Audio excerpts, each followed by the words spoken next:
Graça e paz do Senhor Jesus, meus irmãos, meus amigos. Vamos aí estar dando continuidade ao nosso estudo, o que Jesus deseja que você faça.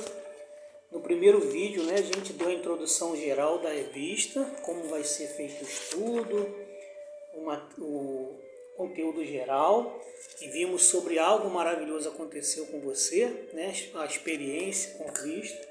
Depois, no segundo vídeo, a gente falou sobre como se tornar um discípulo de Jesus. Mostramos aqui os passos, do plano da salvação.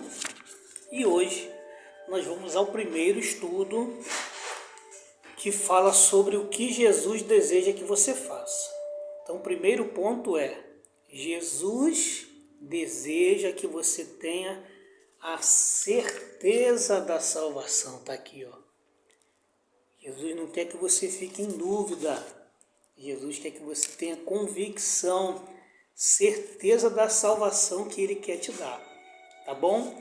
Então nós vamos fazer como já temos feito, Ler o conteúdo, e a diferença desse estudo é que além do conteúdo, nós vamos ter também perguntas, com texto bíblico para a gente ler e responder. Eu vou dar as minhas respostas, mas o meu incentivo é que você pegue uma Bíblia e nós vamos passear aqui com ela para a gente ler o texto bíblico e responder conforme você entendeu o que está na Bíblia, certo? Estudo bíblico é para estudar a Bíblia, amém? O que Jesus deseja que você faça conforme está escrito nas Sagradas Escrituras. Então vamos lá. Jesus deseja que você tenha certeza da salvação. E Romanos 10:13 é o texto base. Foi o primeiro versículo que eu gravei na minha vida, Porque todo aquele que invocar o nome do Senhor será salvo. E a Bíblia apresenta 3 razões pelas quais você pode estar seguro de que é salvo. Seguro da salvação em Cristo. Primeiro, pela promessa de Jesus. Vamos ver o que Jesus disse? Aquele que ouve as minhas palavras e crê naquele que me enviou, tem a vida eterna e não entrará em condenação, mas passou da morte para a vida. João 5:24. Então Jesus declarou isso aqui no Evangelho de João. Então é muito importante a gente entender que a nossa fé, a nossa convicção, a nossa certeza não está primeiramente em nós. Está na promessa de Jesus. Foi Jesus que prometeu. Aquele que ouve a sua palavra, a Bíblia Sagrada, a palavra de Deus, ouve as palavras de Jesus e crê de verdade, se entrega, se rende, ele tem a vida eterna e não entrará mais em condenação, mas passou da morte para a vida. Segundo motivo, segunda razão: segundo, porque você suplicou a Jesus que o salvasse, como o versículo que a gente leu lá no início. Porque todo aquele que invocar o nome do Senhor será salvo. Romanos 10:13. Então, se você suplicou, pediu socorro, reconheceu que é pecador, se arrependeu dos seus pecados e pediu socorro, ajuda dele, você pode ter certeza que você foi salvo. Porque isso está na palavra de Deus. Amém? Quem pede socorro, quem pede ajuda, Jesus não nega. E Ele socorre de verdade. E Ele transforma de verdade. Amém? Pode ser o problema que você tiver, o pecado que você tiver cometido, o histórico que você tiver. Nós temos visto aí várias vidas que já estavam até nas drogas, que já estavam na prostituição, mas quando pediram o socorro do Senhor, sinceramente, de verdade, o Senhor foi lá e ajudou. E levantou pessoas, e levantou uma igreja, levantou pessoas de Deus, mas ajudou e restaurou. E terceira e última razão, vou até tirar o óculos aqui para dar uma destacada. E terceiro, por causa do testemunho do Espírito Santo. Ou seja, quando você foi salvo, o Espírito Santo veio habitar em sua vida. Como diz a palavra de Deus, e o Espírito Santo testifica com o nosso espírito que que somos filhos de Deus. Ou seja, a terceira razão é que o Senhor é tão bom com a gente que Ele não deixa a gente ficar apenas na palavra. Embora a palavra seja de confiança, Ele promete e cumpre.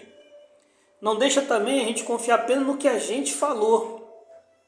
Você pediu socorro, será que eu sou, será que eu não sou?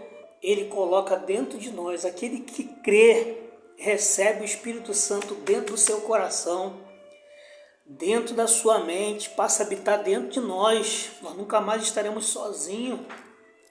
E esse Espírito Santo, diz o texto, que ele testifica com o nosso espírito que nós somos filhos de Deus.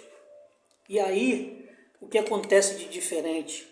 Antigamente você fazia as coisas erradas e não estava nem aí, não se sentia mal. Ficava de mal com alguém anos, eu fiquei de mal com pessoas anos sem falar. E para mim estava tudo bem. E eu falava, mas todo mundo faz isso, todo mundo está errado mesmo. Mas quando eu me converti, quando eu entreguei a minha vida a Jesus, pedi socorro de Jesus, Ele veio habitar dentro de mim. Quando eu erro, quando eu falho, eu não fico em paz enquanto eu não conserto. O Espírito Santo fica testificando aqui, me fazendo buscar a correção, a mudança. E nós temos um Deus que é um Pai que pensa exatamente nisso. Ele nos dá um Consolador que fica conosco para sempre, para nos ajudar, para nos guiar, para nos corrigir e para nos encorajar a fazer a sua vontade. Então você pode ter certeza da salvação. Primeiro, porque Jesus prometeu. Segundo, porque você pediu socorro e suplicou, invocou o nome do Senhor. E terceiro, porque agora você tem dentro de você o Espírito Santo, que vai testificar, que vai testemunhar, que vai falar lá no seu interior. Não tem como mais você fugir de mim. Não tem como mais você viver sem mim. Mais cedo ou mais tarde, você vai ter que se render. E eu vou ter que me render. Porque o Espírito Santo habita aqui. Nós podemos entristecer. Nós podemos até impedir as suas ações quando a gente não quer obedecer. Mas Ele continua ali trabalhando, intercedendo por nós com gemidos inexprimíveis, rogando por nós e nos ajudando em cada momento da nossa vida. Amém? Então são as 3 razões. Agora nós vamos para o questionário. Eu vou fazer um pouco mais objetivo por conta do tempo, mas eu me empolgo porque é maravilhoso. A palavra de Deus é maravilhosa. Então no questionário está aqui, segurança eterna. Um questionário que nos ajuda a ver na Bíblia porque nós podemos ter a segurança eterna, a certeza da salvação. Então vamos lá. Primeira pergunta. O que é necessário fazer para ser salvo? Atos 16:31. Talvez você conheça de cor, diz assim: responderam eles, crê no Senhor Jesus Cristo e serás salvo tu e a tua casa. Então precisamos crer no Senhor Jesus Cristo. Precisamos entender e crer que Ele é o Senhor da nossa vida. Depois, reconhecer que estamos perdidos. Que foi o que ele perguntou. O que é preciso fazer para ser salvo? Reconhecer que está perdido, se arrepender dos seus pecados e no final eu creio em Jesus como Senhor, dono da minha vida.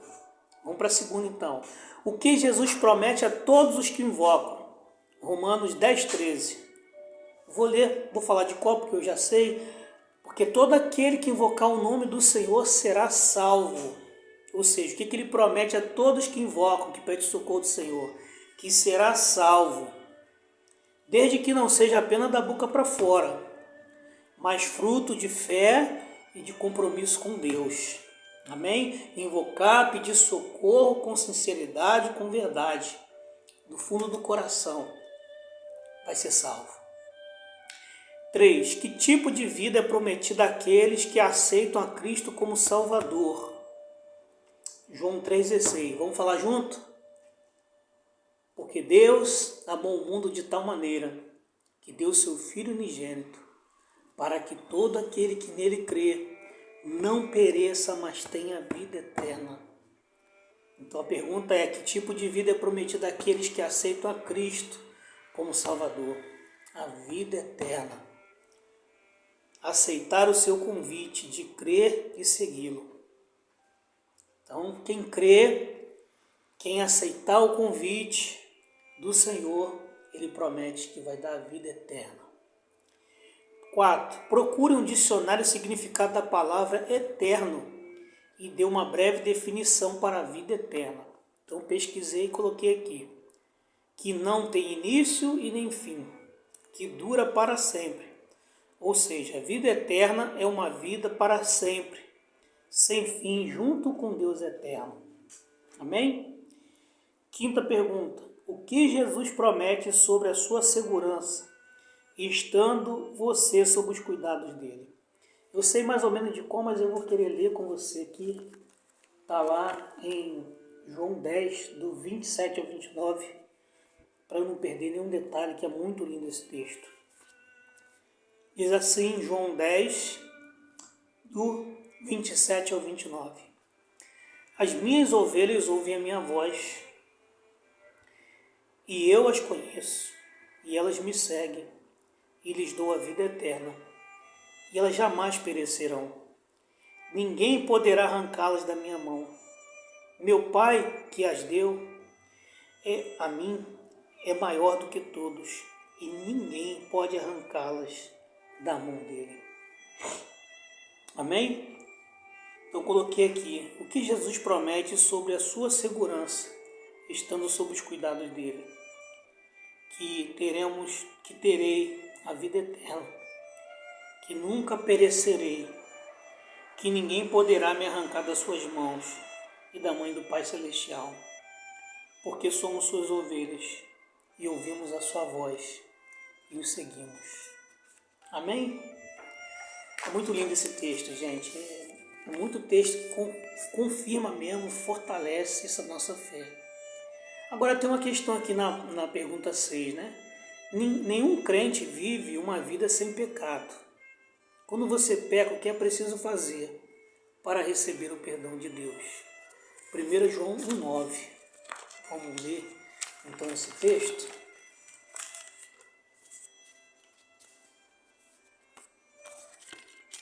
Só um instantinho.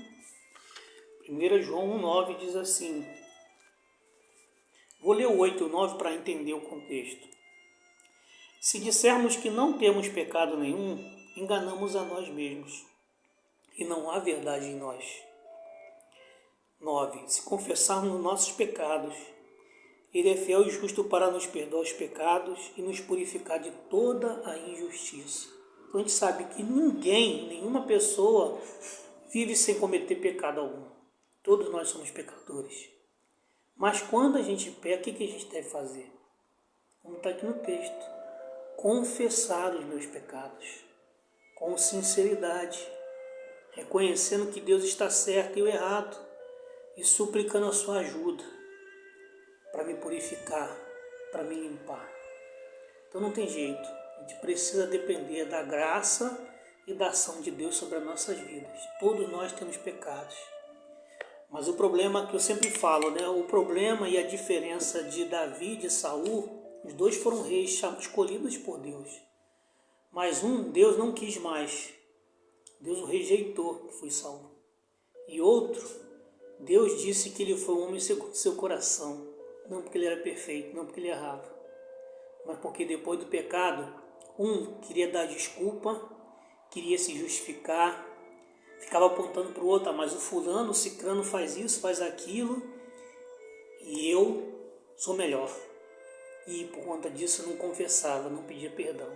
Já Davi não, fez coisas mais graves até do que Saul, na minha opinião. Mas quando Deus o repreendia, ele se prostrava, ele chorava, ele pedia perdão, ele pedia o socorro de Deus.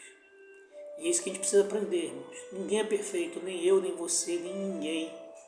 A gente precisa ser humilde o suficiente para reconhecer que a gente não consegue sozinho.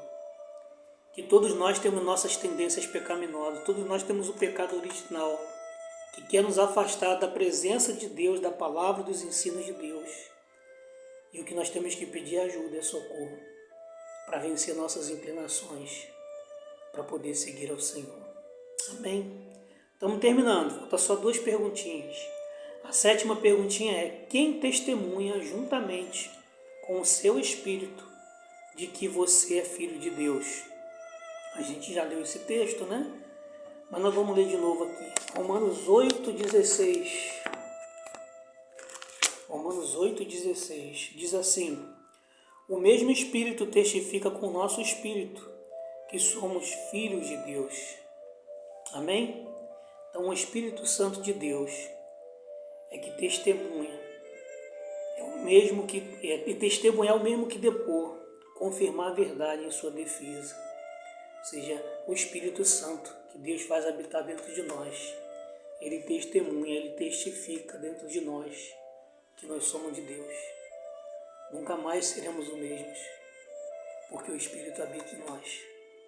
E ele vai nos incomodar, ele vai nos fazer lembrar, ele vai nos guiar, ele vai nos ajudar nas nossas fraquezas. E por último, 8. Que promessa Cristo faz em Hebreus 15, 13, versículo 5. Que promessa Cristo faz em Hebreus 13, 5. Vamos ler para encerrar esse texto. Eu sei mais ou menos de qual a parte, mas eu queria ler porque não quero perder nada do texto. 13, 5 diz assim: seja a vossa vida livre do amor ao dinheiro, contentando-vos com o que tendes, pois ele mesmo disse: não te deixarei, nunca te desampararei, jamais te desampararei. Que promessa Cristo faz nesse texto? Que nunca deixará, nunca me deixará, nunca deixará você, nunca te abandonará. Aquele que crê, aquele que o segue. Amém? Que o Senhor nos abençoe e nos ajude, irmãos, a aplicar na nossa vida esse conhecimento. Jesus deseja que você tenha certeza da salvação, porque Ele prometeu, porque você pediu socorro e ajuda, de verdade, e porque agora o Espírito Santo habita dentro de nós para nos ajudar e nos guiar. Que o Senhor te abençoe, que o Senhor nos abençoe.